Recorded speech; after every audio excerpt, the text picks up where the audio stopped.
The Bitcoin network relies on a single, unbreakable law to stay secure.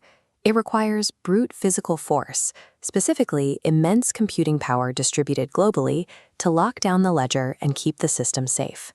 The people providing that computing power are the miners. They run vast warehouses of specialized hardware, consuming massive amounts of energy. In exchange for that work, they earn freshly minted Bitcoin. For years, that block reward has been their sole source of compensation.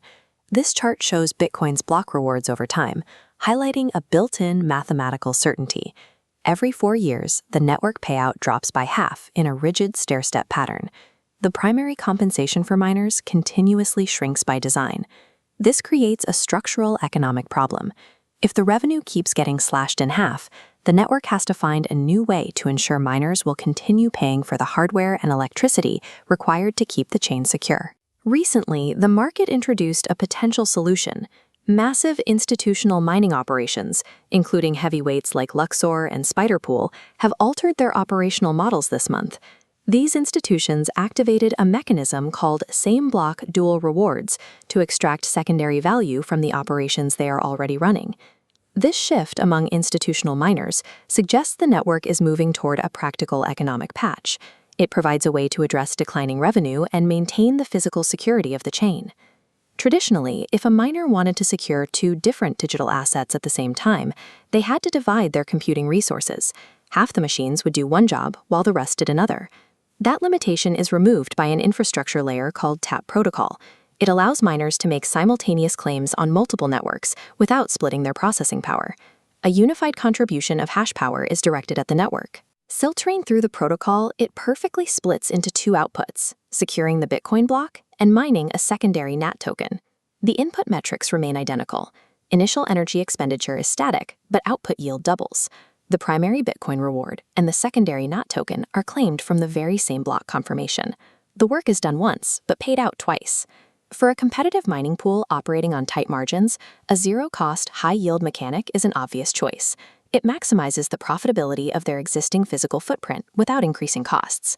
If miners are getting this secondary token without extra resources, where does its actual economic value come from? The answer traces back to a platform called NAT.fun. It operates as a strict viability filter for new digital assets and creator-led projects launching on the network. Instead of allowing anyone to instantly spin up a token, projects here are required to prove authentic market demand. They have to earn attention and capital before they are fully launched or graduated to the broader market. By requiring projects to prove their worth, this filtration system removes low-effort assets.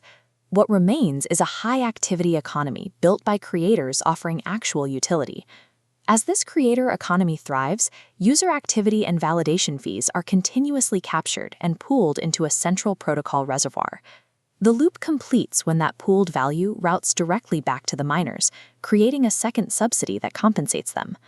A system designed to filter out low-value assets is now actively funding the physical hardware that keeps the entire network running.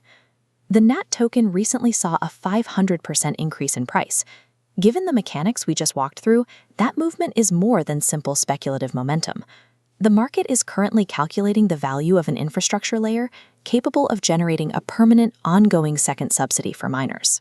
The incentives across the ecosystem align. Creators receive a durable environment to build their projects, and miners unlock a revenue stream to maintain their operations. This value loop is highly liquid. Users can access it directly through major external networks, like Ethereum. Solana's ecosystem also plugs directly into this architecture.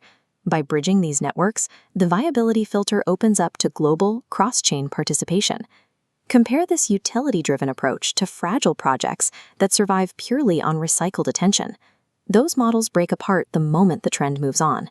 By routing the value generated by creator activity back to the hardware operators, the system builds a direct economic link between the network's digital utility and the physical power required to secure the ledger.